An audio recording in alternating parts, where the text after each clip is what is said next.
বই আমরা আল্লাহকে করবো, কোনো নেতাকে বই করবো না। অমুক কি বলবে, তমুক কি বলবে, এখানে বলবে রাজনৈতিক বক্তব্য দিচ্ছে, অমুক নেতাকে আমি ওনার চাকরি চলে যাবে, অমুক নেতার খতিবগিরি চলে যাবে। কিসে? আল্লাহর বই আমাদের করতে হবে। আমাদের চাকরি দরকারটা কি? চাকরি দিয়েছেন আল্লাহ, কথা বলার শক্তি দিয়েছেন আল্লাহ। আল্লাহ আমাকে যেটা বলেছেন সেটাই করতে হবে। আমার জান চলে যাক, মান চলে যাক, চাকরি চলে যাক, সম্মান চলে যাক, সম্মান চলে গেলেও আল্লাহর জন্য চলে যাবে। এই দুনিয়ার জীবনে নয়, আসল জীবনের জন্য আমাদের কি করতে হবে? চেষ্টা করতে হবে আল্লাহ। তাহলে নেতা নির্বাচনের ক্ষেত্রে আমাদেরকে প্রথম টার্গেট করতে হবে, আমি যাকে নেতা বানাবো, যাকে আমরা রায় দিয়ে, মতামত দিয়ে, সমর্থন দিয়ে আমরা নেতা বানাবো, তার মধ্যে জ্ঞান থাকতে হবে। তার সেই জ্ঞান হলো কোরআনের জ্ঞান। যারা দেশ পরিচালনা করবে তাদেরকে কোরআনের জ্ঞানের অনুসারী হতে হবে। আমরা তো মুসলমান, এখানে কোনো মুসলিম নেই, আমাদের এখানে কেন বুঝে আসে না? আজকে আমরা সামান্য স্বার্থের জন্য, আমরা কিছু সুবিধা পাওয়ার জন্য, আমরা কিছু সম্পদের মালিক হওয়ার জন্য আজকে আমরা বিক্রি হয়ে যাচ্ছি। আমাদের ব্যক্তিগত সুবিধা আমরা ভোগ করার জন্য আমরা চেষ্টা করি, আমাদের জীবনকে আমরা বিসর্জন দিই। কেন? আমাদের শুধু ভোগ করার জন্য আমরা চেষ্টা করি। কেন আমরা তাকে অনুসরণ করবো? আমাকে চিন্তা করতে হবে, আমার সুযোগ সুবিধার দরকার নয়। আমি আমার না তার বন্ধু বলে, আমি আমার তার দলের বলে আমাকে সহযোগিতা করবো, আমাকে উপকার করবে। আর আমার প্রতিবেশী যারা অনাহারে কষ্ট পাচ্ছে, সমাজে কষ্ট পাচ্ছে, রাষ্ট্রে কষ্ট পাচ্ছে, দেশের ক্ষতি হচ্ছে, মানুষের ক্ষতি হচ্ছে, তাদের দিকে তাকাচ্ছে না। শুধু আমি আমাকে সুবিধা দিল, আমি তার পক্ষে গুণগান গাইলাম, এটা তো হতে পারে না। আমার ক্ষতি হোক, আমার এলাকার ক্ষতি হতে পারবে না, আমার দেশের ক্ষতি পারবে না, ক্ষতি হতে পারবে না। সেই মন মানসিকতা, সেই চেতনা আমাদের মধ্যে কাজ করতে হবে, অন্যথায় এই দেশের মধ্যে কোনো পরিবর্তন হবে না। এই জন্য আমি আগের আয়াতে বলেছিলাম, যদিও বা আমি যাকে নেতা নির্বাচন করবো, সে আমার পিতা হোক, সে আমার মাতা হোক, সে আমার আত্মীয় হোক, এরপরেও তার যদি কোরআনের জ্ঞান না থাকে, কোরআন সুন্নাহ ভিত্তিক দেশ পরিচালনা করা সেই মন মানসিকতা যদি না থাকে, আল্লাহর ভয় যদি তার যদি না থাকে, কোনো অবস্থায় সে আমার পিতা মাতা হলো, আমি তাকে সমর্থন করতে পারবো না। যদি করি, আল্লাহর কাছে আমাকে ধরা খেতে হবে।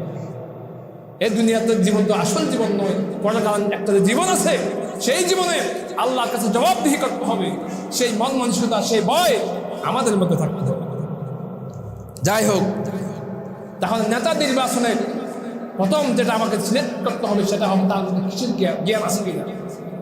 যাদের জ্ঞান আছে, যাদের কোরআন সুন্নাহর জ্ঞান আছে, তারা এরকম বলতে পারে না। আমাদের প্রোগ্রাম চলতেছে, মিটিং চলতেছে, মনে করেন আজান দিচ্ছে আসরের, আসর নামাজ পড়তে পারবে না, আসর মাগরিব আমরা একসাথে পড়বো। একজন জ্ঞানী মানুষ কি একথা বলতে পারে? নাউযুবিল্লাহি মিন যালিক। এই জন্য আমাদের বোঝার চেষ্টা করতে হবে, আমাদের দুনিয়ার জীবনের চাইতে, দুনিয়ার ক্ষমতার চাইতে আল্লাহর হুকুম অনেক অনেক অনেক উঠতে। আমাদের জান চলে যেতে পারে, আমাদের মান চলে যেতে পারে, আমাদের সব কিছু চলে যেতে পারে, কিন্তু আল্লাহ কোরআনের আইনের অবজ্ঞা, আল্লাহর কোরআনের নির্দেশ অমান্য করে কোন কাজ একজন সত্যিকার ইমানদারের পক্ষে কোন অবস্থায় সম্ভব নয়। যাই হোক, দ্বিতীয়ত হচ্ছে সালাত এবং যাকাত আদায়কারী হতে হবে। আল্লাহ রাব্বুল আলামিন বলেছেন, তিনি ক্ষমতার মালিক, তিনি যাকে ইচ্ছা তাকে ক্ষমতা প্রদান করেন। সেই ক্ষেত্রে আল্লাহ তাআলা যাদেরকে ক্ষমতা দান করেন তাদের গুনাহগুণ উল্লেখ করেছেন। আল্লাহ রাব্বুল আলামিনের এমন কিছু বান্দা আছে, ইমানদার মানুষ আছে, আল্লাহ বলছেন তারা যখন জমিনে ক্ষমতা পাবে তারা 4টা কাজ করবে। এগুলো একজন নেতার মধ্যে এই কাজগুলো বাস্তবায়ন করার সেই জ্ঞান তাকে থাকতে হবে, তারপরে তোমরা তাকে নেতা বানাতে পারো।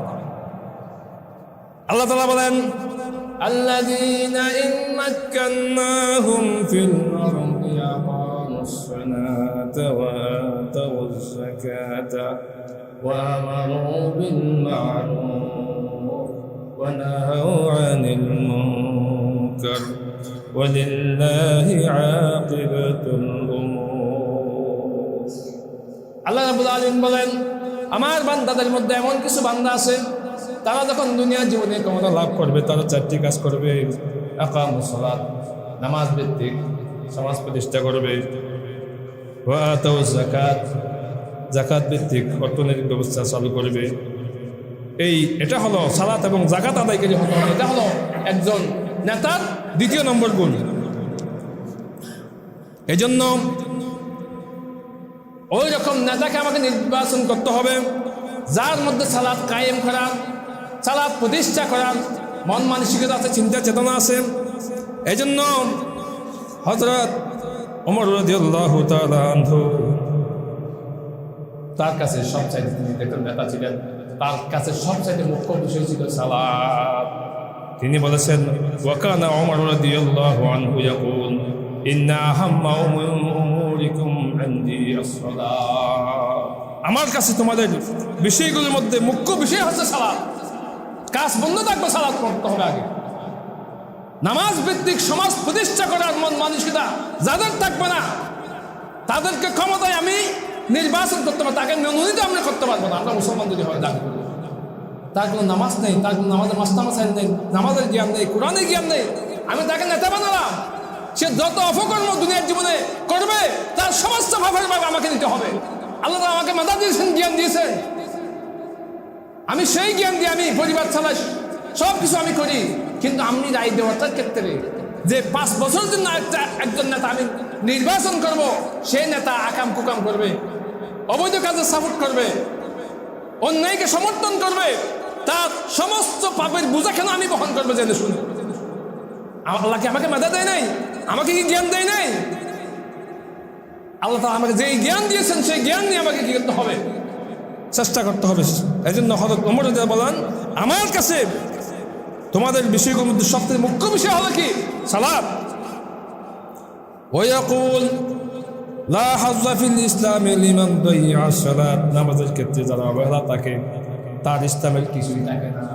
একজন নেতা যার মধ্যে নামাজের বিভাগে যার অবহেলা থাকে, নামাজের মধ্যে যার অবহেলা থাকবে তার ইসলামের কিছুই থাকে না। এই বিষয়টা আমাদের চিন্তা করা দরকার। তাহলে তৃতীয় নম্বর আদেশ হলো ভালো কাজের আদেশ এবং অসৎ কাজের নির্দেশ। আল্লাহ বলছেন যে আল্লাযীনা ইম্মাক্কানাহুম ফিল আরদ আকামুস সালাহ ওয়া আতাউয যাকাহ ওয়া আমারু বিল মা'রুফ ওয়া নাহাউ আনিল মুনকার। সৎ কাজের আদেশ করা, এটা অনেক ব্যাখ্যা আছে। মানুষকে সৎ কাজের আদেশ করতে হবে এবং যত ভালো কাজ আছে সব কাজের জন্য নির্দেশ দিতে হবে রাষ্ট্রীয়ভাবে। আমার কিছু মানুষ আছে তাদের ক্ষমতায় যাবে এরকম কাজ করবে, এবং ওয়া নাহাউ আনিল মুনকার, এবং তারা যখন রাষ্ট্র পরিচালনার দায়িত্ব নেবেন, এলাকার মধ্যে দেশের মধ্যে যত ধরনের খারাপ অন্যায় আছে সমস্ত অন্যায় কি করতে হবে? বন্ধ করতে হবে। ওয়ালিল্লাহি আকিবাতুল উমুর। সব বিষয়ে চূড়ান্ত ফায়সালা হচ্ছে কি আল্লাহ। যাই হোক, এখন একটা সুযোগ এসেছে, এই সুযোগকে আমাদের পরিবর্তন করতে হবে। স্বাধীনতার 54 বছর পর্যন্ত দেশের পরিবর্তন হয়েছে, নেতার পরিবর্তন হয়েছে, নেতৃত্বের পরিবর্তন হয়েছে, কিন্তু কোনো মানুষের ভাগ্যের পরিবর্তন হয় নাই। এজন্য আল্লাহ বলেছেন, তোমরা যতক্ষণ না নিজেদের ভাগ্য পরিবর্তনের চেষ্টা করবে না ততক্ষণ না তোমাদের কোনো ভাগ্যের পরিবর্তন হবে না। ভাগ্য পরিবর্তনের চেষ্টা আমাদেরকে করতে হবে। আল্লাহ তাআলা বলেন, ইন্নাল্লাহা লা ইউগাইয়িরু মা বিকাওমিন হাত্তা ইউগাইয়িরু মা বিআনফুসিহিম। আল্লাহ বলেন, আল্লাহ রাব্বুল আলামিন কোন মানুষের ভাগ্য পরিবর্তন করেন না যতক্ষণ না সে তার নিজের ভাগ্য পরিবর্তনের চেষ্টা করে না। চেষ্টা করতে হবে, ভাগ্য পরিবর্তন চেষ্টা করতে হবে। একজন মানুষ, একটা জিনিস চিন্তা করে আপনারা, একটা বাসায় একটা রুমের মধ্যে কিছু সোফা সাজিয়েছে, মনে করেন চেয়ার টেবিল খাট ফার্নিচার সাজিয়েছে। 1 বছর 2 বছর যেতে না যেতেই তার এগুলো ভালো লাগে না, সুন্দর লাগে না, বলতে আমি একটু মডার্ন করি, কালারটা একটু চেঞ্জ করে ফেলি, খাটটা একটু এদিকে ফিরাই বসাই, টেবিলটা একটু এদিকে করে বসাই, আর একটু সুন্দর লাগে কিনা দেখি। তাহলে আমাদের আল্লাহ তো মেধা দিয়েছে, মেধা কেন 54 বছর পর্যন্ত আমরা দেখছি দেশের কোনো পরিবর্তন হয় নাই। এখন একটা সুযোগ এসেছে, আমরা কেন চাইবো না? দেশের সমস্ত ইসলামী দল এখন এক হয়ে যাচ্ছে, উলামায়ে কেরাম এক হয়ে যাচ্ছে, উলামায়ে কেরামের মধ্যে কোনো ভেদাভেদ নেই। আমরা যারা ইমানদার মুসলমান, কেন আমাদের ইসলামের মধ্যে বিভ্রান্তি হবে? আমরা মুসলমান হয়ে কেন আমরা কোরআনের আইন চাইবো না, কোরআনের শাসন চাইবো না? আমরা কিরকম মুসলমান দাবিদার হলাম? সম্মানিত হাজিরিন, মানুষ ভুল করে, মানুষ অপরাধ করে। আজকে আমরা আমাদের যখন একটা সুযোগ আসছে, আমরা চিন্তা করবো কাদের মাধ্যমে, কারাই ক্ষমতা পেলে এই দেশের মধ্যে ইনসাফ ভিত্তিক, ন্যায় ভিত্তিক, কোরআন সুন্নাহ ভিত্তিক দেশকে পরিচালনা করে। আমরা একবার দিয়ে দেখি, তাদেরকে সমর্থন করে দেখি আমরা আমরা যারা ইমানদার মুসলমান, আমাদের দাবি যে আমাদের ফরজ একটা কাজ। এখন নামাজের পরে সবচেয়ে গুরুত্বপূর্ণ ইবাদত হলো ভালো মানুষকে সাপোর্ট করা। করবো যাকে সাপোর্ট করব, সেই মানুষটাকে আমাকে নির্বাচন করতে হবে, বাছাই করতে হবে, তার মাধ্যমে কল্যাণ হবে কিনা, সে ন্যায় ভিত্তিক সমাজ গঠন করবে কিনা, কোরআন সুন্নাহ ভিত্তিক সে তার কার্যক্রম পরিচালনা করবে কিনা, ইসলামের নিয়ম কানুন অনুযায়ী, ইসলামের পদ্ধতি অনুযায়ী তার মন মানসিকতা আছে কিনা এবং আল্লাহর ভয় তার মধ্যে আছে কিনা, এই সব কিছু আমাদেরকে বিচার করতে হবে। কারণ যে ব্যক্তি একজন ভালো মানুষকে সুপারিশ করবে, ভালো মানুষকে সাপোর্ট দেবে, সে যত ধরনের ভালো কাজ করবে, নেকির কাজ করবে, তার আপন নামে সে তার একটা সওয়াব পাবে। আর আমরা আরেকজন অবৈধ এবং অন্যায়কারী মানুষকে যখন আমরা সমর্থন করব, সে যত ধরনের অন্যায় করবে, খারাপ কাজ করবে, তার সেই খারাপ কাজের একটা অংশ যিনি সাপোর্ট করবেন, সমর্থন করবেন, তাকেই নিতে হবে। এই জন্য আল্লাহ রাব্বুল আলামিন পবিত্র ইরশাদ করেছেন, মান ইয়াশফা শাফাআতান হাসানাতান ইয়াকুন লাহু নাসীবুম মিনহা ওয়া মান ইয়াশফা শাফাআতান সাইয়্যাতান ইয়াকুন লাহু কিফলুম মিনহা ওয়া কানা আল্লাহু আলা কুল্লি শাইইন মুকিতা। আল্লাহ তাআলা বলেন, যে ব্যক্তি কল্যাণ ও সৎ কাজের সুপারিশ করবে সে তা থেকে একটা অংশ পাবে, এবং যে ব্যক্তি অকল্যাণ ও অসৎ কাজের সুপারিশ করবে সে তা থেকে একটা অংশ পাবে। আর আল্লাহ সর্ব জিনিসের প্রতি নজর রাখেন, খবর রাখেন, দৃষ্টিপাত করেন। এজন্য আমাদেরকে চিন্তা ভাবনা করে আমাদের কাজ করতে হবে। সম্মানিত হাজরিন, আল্লাহ রাব্বুল আলামিন ইমানদারদেরকে ন্যায় এবং ইনসাফের পক্ষে সাক্ষ্য দেওয়ার জন্য নির্দেশ দিয়েছেন। আমাদেরকে ন্যায়ের পথে থাকার জন্য, হকের পক্ষে থাকার জন্য, কল্যাণের পক্ষে থাকার জন্য, ইনসাফের পক্ষে থাকার জন্য আল্লাহ রাব্বুল আলামিন নির্দেশ দিয়েছেন। আমরা যারা ইমানদার, আমরা যারা মুসলমান দাবি করি, আল্লাহ আমাদেরকে কি নির্দেশনা দিয়েছেন আমাদেরকে সেটাই চিন্তা করতে হবে। কারণ আমরা আল্লাহর গোলাম, আল্লাহ রাব্বুল আলামিন আমাদেরকে সৃষ্টি করেছেন, তার কাছেই আমাদেরকে আবার ফিরে যেতে হবে। সুতরাং আমাদের প্রতিটি কাজকর্ম, চাল চলন, আচার ব্যবহার সব কিছু আল্লাহর কোরআন, নবী মুহাম্মদ রাসূলুল্লাহ সাল্লাল্লাহু আলাইহি ওয়াসাল্লামের আদর্শ মোতাবেক আমাদেরকে চেষ্টা করতে হবে এইভাবে কাজ করার জন্য।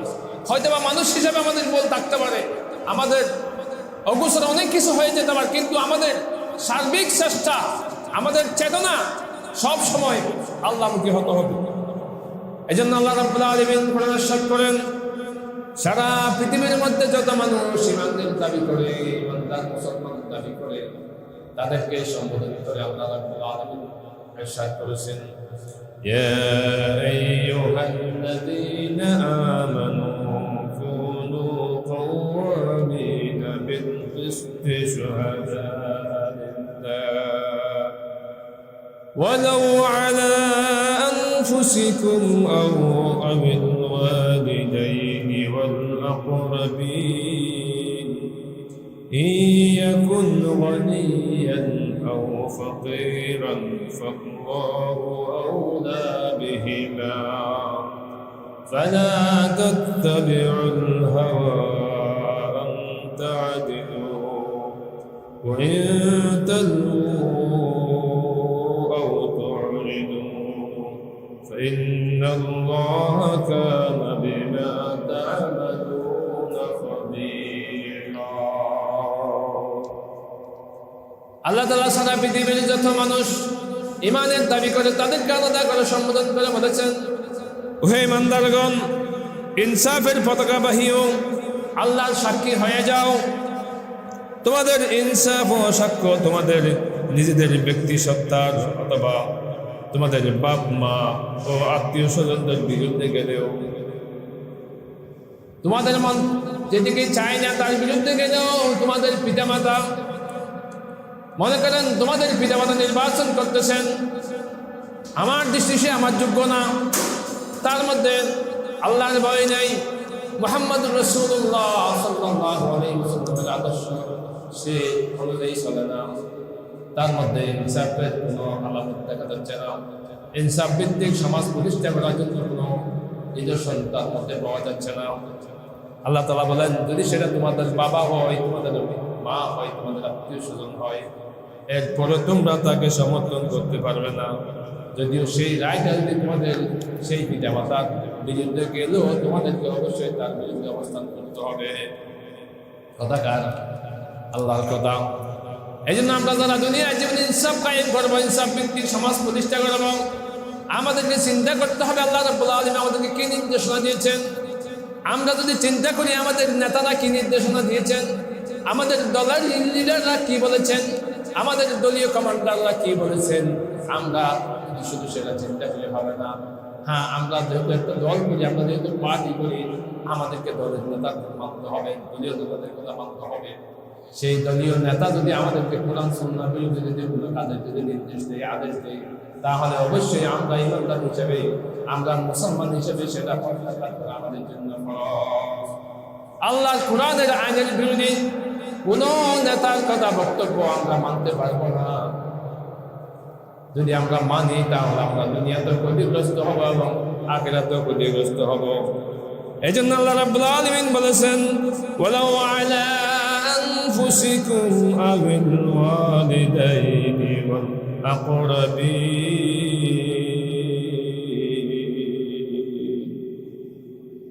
যদিও বা তোমাদের ইনসাফ ও সাক্ষ্য তোমাদের নিজেদের ব্যক্তি সত্তা অথবা তোমাদের বাপ মা ও আত্মীয় স্বজনের বিরুদ্ধে গেলেও তোমাদেরকে সেটার বিরুদ্ধে যাইতে হবে। ইয়াকুন গানিয়ান আও ফাকিরান ফাল্লাহু আওলা বিহিমা। আল্লাহ বলেন, উভয় পক্ষ ধনী বা অভাবী যাই হোক না কেন, আল্লাহ তাদের চাইতে অনেক বেশি কল্যাণকামী। فلا تتبع الهوى أن تعدلوا। কাজেই নিজেদের কামনার বশবর্তী হয়ে ইনসাফ থেকে বিরত থাকো না। নিজেদের কামনার বাসনার বশবর্তী হয়ে তোমরা ইনসাফ কায়েম থেকে বিরত থাকো না। وإن تلووا أو تعرضوا। আর যদি তোমরা পেঁচালো কথা বলে অথবা সত্যকে পাশ কাটিয়ে চলো। কি সুন্দর নির্দেশ। আল্লাহ রাব্বুল আলামিন বলেন, وإن تلووا أو تعرضوا فإن الله كان بما تعملون خبيرا। আজ যদি তোমরা পেঁচালো কথা বলে, আজ যদি তোমরা পেঁচালো কথা বলো অথবা সত্যকে যদি পাশ কাটিয়ে চলো, তাহলে আল্লাহ রাব্বুল আলামিন হুঁশিয়ারি দিয়েছেন, সতর্ক বানিয়ে দিয়েছেন। দুনিয়ার মধ্যে ইমানদার দাবিদার অনেক মানুষ আছে, তাদেরকে যখন দ্বীনের কথা বলা হয়, ইনসাফের কথা বলা হয়, নেতা নির্বাচনের ক্ষেত্রে ভালো মানুষকে তোমরা নির্বাচন করো, ভালো মানুষকে তোমরা সাপোর্ট করো, এই কথা যখন তাদেরকে বলা হয়, তারা বিভিন্ন ধরনের পাশ কাটিয়ে বিভিন্ন ধরনের যুক্তি তর্ক দিয়ে মানুষদেরকে খারাপের দিকে নিয়ে যাওয়ার জন্য চেষ্টা করে। এই জন্য আল্লাহ রাব্বুল আলামিন তাদেরকে হুঁশিয়ারি দিচ্ছেন, তোমরা পাশ কাটিয়ে চলো না। কোরআনে কি নির্দেশ দেওয়া হয়েছে, ইসলামের মধ্যে কি নির্দেশ দেওয়া হয়েছে, নবী মুহাম্মদ রাসূলুল্লাহ সাল্লাল্লাহু আলাইহি ওয়াসাল্লামের আদর্শের মধ্যে কি আছে, সুন্নাহর মধ্যে কি আছে, তোমাদেরকে সেটা যাচাই করতে হবে, বাছাই করতে হবে, নির্বাচন করতে হবে। আল্লাহর কথা কোনটা, রাসূলের আদর্শের কথা কোনটা, তোমাদেরকে হিসাব নিকাশ করে কাজ করতে হবে। যদি তোমরা পাশ কেটে চলে যাও, যদি তোমরা আল্লাহর কোরআন নবী মুহাম্মদ রাসূলুল্লাহ সাল্লাল্লাহু আলাইহি ওয়াসাল্লামের পক্ষে উলামায়ে কিরাম যে সমস্ত কোরআন এবং সুন্নাহ ভিত্তিক তোমাদেরকে দিক নির্দেশনা দেয়, কথাগুলো বলে, তোমরা যদি সেই কথাকে পাশ কেটে তোমরা যদি পেঁচালো কথাবার্তা বলো এবং সত্যকে যদি পাশ কাটিয়ে চলো, আল্লাহ বলছেন, ইন্নাল্লাহা কানা বিমা তা'মালুনা খাবীরা। তাহলে জেনে রাখো তোমরা যা কিছু করছো আল্লাহ তার খবর রাখে। দুনিয়ার জীবন তুমি পাশ কাটিয়ে কথা বলতে পারো। উলামায়ে কিরাম বলছেন, কোরআনের দিক নির্দেশনা এরকম, মুহাম্মদ রাসূলুল্লাহ সাল্লাল্লাহু আলাইহি ওয়াসাল্লামের সুন্নাহ এরকম, কিন্তু তুমি মানুষ হয়ে তুমি একটা পার্টি করো, দল করো বিদায়, তোমাদের নেতারাই কাজ করতে বলছে বিদায় তার সেই আইনকে, সেই কথাকে, সেই নেতৃত্বকে মেনে নেওয়ার জন্য, তাকে সাপোর্ট করার জন্য, অন্যায়কে সাপোর্ট দেওয়ার জন্য তোমার দলনেতা বলে তুমি আল্লাহর কোরআন এবং মুহাম্মদ রাসূলুল্লাহ সাল্লাল্লাহু আলাইহি ওয়াসাল্লামের সুন্নাহ বিরোধী সেই কার্যক্রমে যদি তোমরা লিপ্ত হয়ে যাও, আল্লাহ রাব্বুল আলামিন ঘোষণা দিচ্ছেন, জেনে রাখো তোমরা যা কিছু করো তোমাদের সব কিছুর খবর একমাত্র মহান আল্লাহ রাব্বুল আলামিন রাখেন। সুবহানাল্লাহ। সুতরাং এই দুনিয়ার জীবন আসল জীবন নয়, পরকালীন জীবনের জন্য আমাদেরকে চিন্তা করতে হবে। হয়তো বা দুনিয়ার জীবনে আমরা একটা নেতাকে সমর্থন করি, সে আমাকে সুযোগ সুবিধা দেয়, সে আমাকে চাকরি দিচ্ছে, সে আমাকে টাকা পয়সা দিচ্ছে, সে আমাকে বিভিন্ন সময়ে বিভিন্ন কাজে সহযোগিতা করতেছে, এটা কোনো আমার ব্যক্তিগত বিষয় নয়। আমার কথা হল ব্যক্তিগত সুবিধার চাইতে অভাবী এবং অসচ্ছল মানুষ যারা আছে তাদেরকে সুবিধা দিচ্ছে কিনা, যারা মজলুম, যারা নির্যাতিত তাদেরকে সুবিধা দিচ্ছে কিনা, যিনি নেতা তিনি কোরআন এবং সুন্নাহ ভিত্তিক ইনসাফ প্রতিষ্ঠার চিন্তা তার মাথায় আছে কিনা, তার মধ্যে তাকওয়া আছে কিনা, আল্লাহর ভয় আছে কিনা, সেটা চিন্তা করে বিবেচনা করে আমাদেরকে সিদ্ধান্ত নিতে হবে। অন্য আয়াতে আল্লাহ তাআলা বলছেন, ওয়ামান আযলামু মিম্মান কাতামা শাহাদাতান ইনদাহু মিনাল্লাহ। আল্লাহ তাআলা সাক্ষী না দিয়ে গোপন রাখাকে জুলুম বলেছেন। অনেক ক্ষেত্রে মানুষ বলে যে এখন তো দেশে উপযুক্ত প্রার্থী নেই, আমি কার পক্ষে সাক্ষী দেবো? কোনো উলামায়ে কেরাম প্রার্থী হয় নাই, আমাকে তুলনামূলকভাবে আমাকে চিন্তা করতে হবে যারাই নির্বাচন করতেছেন তাদের মধ্যে কার মাধ্যমে বেশি ইনসাফ কায়েম হবে, ইনসাফ প্রতিষ্ঠা হবে, এদের মধ্যে থেকে আমাদেরকে একটা সাক্ষী দেওয়ার চেষ্টা করতে হবে। তুলনামূলকভাবে যদি ভালো তাকে চেষ্টা করতে হবে। এজন্য আল্লাহ বলেন, ওয়ামান আযলামু মিম্মান কাতামা শাহাদাতান ইনদাহু মিনাল্লাহ। তার চেয়ে বড় জালেম আর কে হতে পারে যার কাছে আল্লাহর পক্ষ থেকে একটি সাক্ষ্য রয়েছে এবং সেটা গোপন করে চলবে।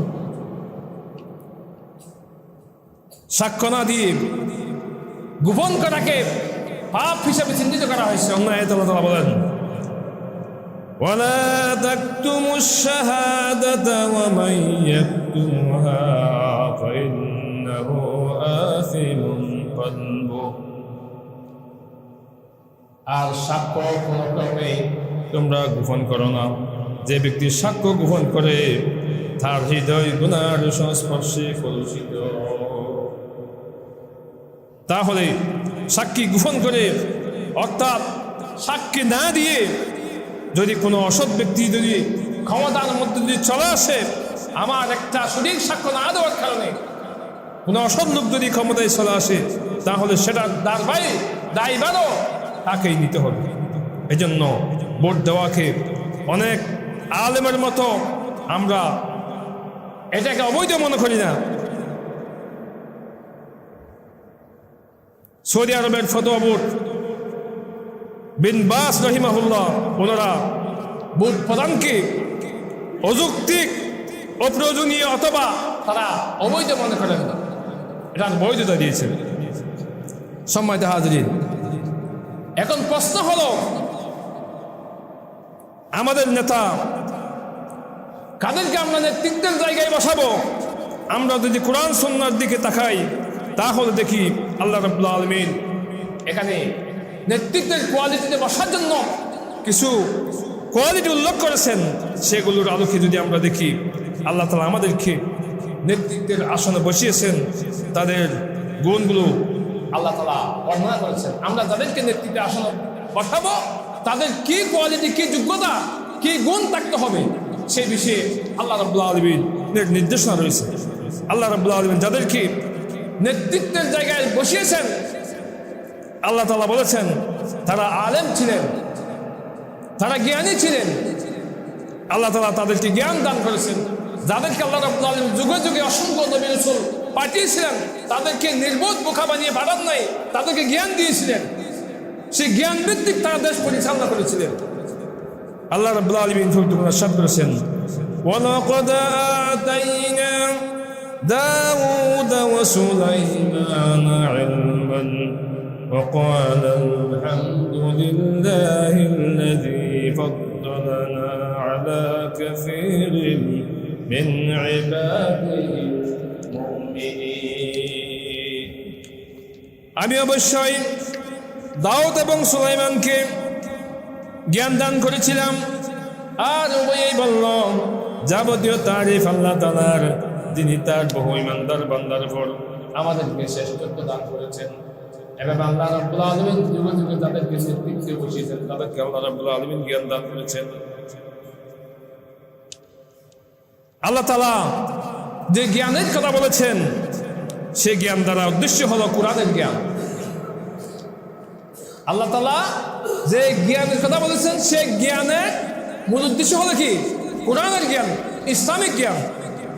এই জন্য আল্লাহ রাব্বুল আলামিন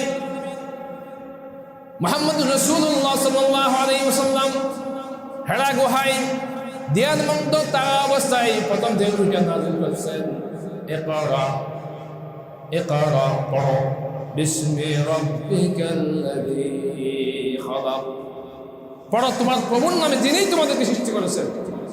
আল্লাহ সৃষ্টিকর্তার জ্ঞান, কোরআনের জ্ঞান, ইসলামের জ্ঞান আমাদের থাকতে হবে। আল্লাহ তাআলা যে জ্ঞানের কথা বলেছেন তাহলে সেই জ্ঞানের উদ্দেশ্য হলো কোরআনের জ্ঞান। যারা শাসন করতে গিয়ে কোরআনকে সঙ্গে সাথী বানায় তাদেরকে শাসনের জায়গায় বসানো। আল্লাহ রাব্বুল আলামিন বলেন, লাকাদ আরসালনা রুসুলানা বিল বাইনাতি ওয়া আনজালনা মাআহুমুল কিতাবা ওয়াল মিজান وأنزلنا معهم الكتاب والميزان ليقوم الناس بالقسط। আমি আমার রাসূলের সুস্পষ্ট নিদর্শন সমূহ এবং হেদায়েত দিয়ে পাঠিয়েছি, তাদের সাথে কিতাব ও মিজান নাজিল করেছি যাতে মানুষ ইনসাফের উপর প্রতিষ্ঠিত হতে পারে। কথাটা আল্লাহর কথা। আমি আমার রাসূলদের সুস্পষ্ট নিদর্শন সমূহ এবং হিদায়াত দিয়ে পাঠিয়েছি, তাদের সাথে কিতাব ও মিজান নাজিল করেছি, সুবহানাল্লাহ, যাতে মানুষ ইনসাফের উপর প্রতিষ্ঠিত হতে পারে। আল্লাহ রাব্বুল আলামিন মানুষ সৃষ্টি করেছেন, এই মানুষ কোন পথে কল্যাণ, কোন পথে অকল্যাণ, কোন কাজ করলে কার নেতৃত্বে মানে নিলে মানুষরা দুনিয়াতে শান্তিতে ভোগ করতে পারবে, পরকালীন জীবনে সফলতা অর্জন করতে পারবে, এই ধরনের জ্ঞান, এই ধরনের নির্দেশনা আল্লাহ রাব্বুল আলামিন ওহীর মাধ্যমে দিয়েছে। যারা আল্লাহ তাআলা নাজিল করা কিতাব দিয়ে শাসন করে না, নিজেদের প্রবৃত্তির অনুসরণ করে, তাদের বিরুদ্ধে আল্লাহ তাআলা বলেছেন, হুঁশিয়ারি দিয়েছেন। আল্লাহ তাআলা বলেছেন, আমি দুনিয়ার জীবনে আমি মানুষ সৃষ্টি করেছি, সেই মানুষ কোন কাজ করলে কল্যাণ এবং সফলতা অর্জন করতে পারবে সেটা আমার জানা আছে। সেই হিসেবে আমি তাদেরকে দিক নির্দেশনা দিয়েছি, তাদেরকে সেটা মানতে হবে। আর তারা যদি আমার শাসন না মানে, তারা নিজেদের প্রবৃত্তির মন করা মনের যদি অনুসরণ করে, তাদের কি অবস্থা হবে? আল্লাহ তাআলা বলেন, আনিহকুম বাইনাহুম বিমা আনজালাল্লাহু ওয়া লা তাত্তাবি' আহওয়াআহুম وحذرهم أن يفتنوك عن بعد ما أنزل الله إليك فإن تولوا فاعلم أنما يريد الله أن يصيبهم ببعض ذنوبهم وإن كثيرا من الناس لفاسقون। আল্লাহ রাব্বুল আলামিন মুহাম্মদুর রাসূলুল্লাহ সাল্লাল্লাহু আলাইহি ওয়াসাল্লামের উপর ওহী নাযিল করে স্পষ্টভাবে জানিয়ে দিয়েছেন, কাজেই হে মুহাম্মদ, তুমি আল্লাহর নাযিল করা আইন অনুযায়ী তাদের যাবতীয় বিষয়ের ফয়সালা করো। তুমি আল্লাহর নাযিল করা আইন অনুযায়ী তুমি শাসন কার্যক্রম পরিচালনা করো। মানুষের মন গড়া আইন দিয়ে, মতবাদ দিয়ে কোনো কাজ করতে তুমি পারবে না। আল্লাহ রাব্বুল আলামিন কোরআনের আয়াত নাযিল করে, ওহী নাযিল করে নির্দেশ দিয়েছেন, তুমি আল্লাহর নাযিল করা আইন অনুযায়ী তাদের যাবতীয় বিষয়ের ফয়সালা করো এবং তাদের খেয়াল খুশির অনুসরণ করো না। সাবধান হয়ে যাও, এরা যেন তোমাকে ফিতনার মধ্যে নিক্ষেপ করে সেই হেদায়েত থেকে সামান্যতম বিচ্যুত করতে না পারে যা আল্লাহ তোমার প্রতি নাজিল করেছেন। যদি এরা এ থেকে যদি মুখ ফিরিয়ে নেই, যদি তারা কোরআন সুন্নাহ ভিত্তিক আইন অনুযায়ী তারা দেশ পরিচালনা করতে যদি ব্যর্থ হয়, অথবা যদি তারা সেটা যদি মানিয়ে না নেই, আল্লাহ বলেন وَإِنَّ كَثِيرًا مِنَ النَّاسِ لَفَاسِقُونَ فَإِن تَوَلَّوْا فَاعْلَمْ أَنَّمَا يُرِيدُ اللَّهُ أَن يُصِيبَهُم بِبَعْضِ ذُنُوبِهِمْ। জেনে রাখো আল্লাহ এদের কোনো গুনার কারণে এদেরকে বিপদে ফেলার সিদ্ধান্তই করে ফেলেছেন। আল্লাহ রাব্বুল আলামিন বলে জেনে রাখো আল্লাহ এদের কোনো গুনাহের কারণে এদেরকে বিপদে ফেলার সিদ্ধান্তই করে ফেলেছেন। তারা কোরআন সুন্নাহ ভিত্তিক দেশ পরিচালনা না করার কারণে, আল্লাহর হুকুম না মানার কারণে আল্লাহ এদের এই সমস্ত অনেক গুনাহের কারণে এদেরকে বিপদে ফেলার জন্য সিদ্ধান্ত নিয়েছেন আল্লাহ তাআলা। এটা না মানার কারণে, কোরআন সুন্নাহ কোরআনের আইন না মানার কারণে আল্লাহ রাব্বুল আলামিন তাদেরকে বিপদে ফেলার জন্য সিদ্ধান্ত নিয়েছেন। وَإِنَّ كَثِيرًا مِنَ النَّاسِ لَفَاسِقُونَ। আল্লাহ বলেন আর যথার্থই এদের অধিকাংশ ফাসিক। তাহলে আমাদেরকে এখান থেকে বুঝতে হবে, যারা দুনিয়ার জীবনে শাসন কার্য পরিচালনা করবে তাদেরকে কোরআনের সেই জ্ঞান থাকতে হবে। আপনারা দেখেন স্বাধীনতা 54 বছর পর্যন্ত বাংলাদেশে আমাদের মুসলমান শাসকরা আমাদের দেশে নেতৃত্ব দিয়েছিল, আমাদের মুসলমানরা দেশকে শাসন করেছিল, মুসলমানরাই দেশের নেতৃত্ব দিয়েছিল। অথচ তাদের সেই নেতার মধ্যে তাকওয়া, আল্লাহর ভয়, কোরআনের সেই জ্ঞান না থাকার কারণে তারা মানুষদেরকে ইনসাফ প্রতিষ্ঠা করতে পারে নাই।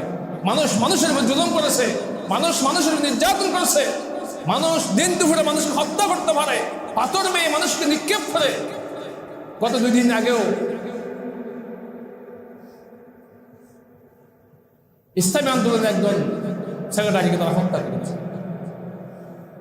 অত্যন্ত দুঃখের বিষয়। এই দেশে যদি কোরআন সুন্নাহ ভিত্তিক যদি শাসন হতো, কেন তাকে অন্যায় মারা হলো তার সঠিক প্রমাণ পাওয়ার পরে এখন দেশের বিচার হয় না, যার কারণে খুনের পর খুন হচ্ছে কিন্তু সমাধান হচ্ছে না, বিচার পাচ্ছে না। একটা খুন থেকে বাঁচার জন্য হাজার হাজার খুন হয়।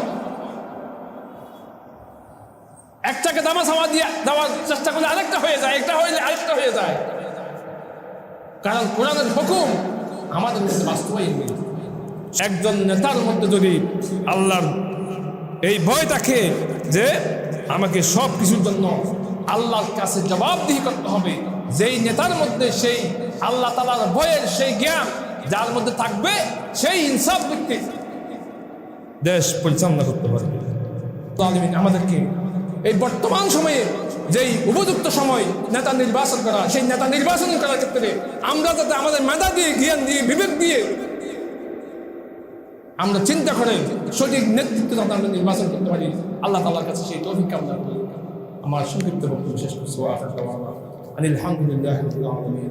আসসালামু আলাইকুম ওয়া রাহমাতুল্লাহি ওয়া বারাকাতুহু।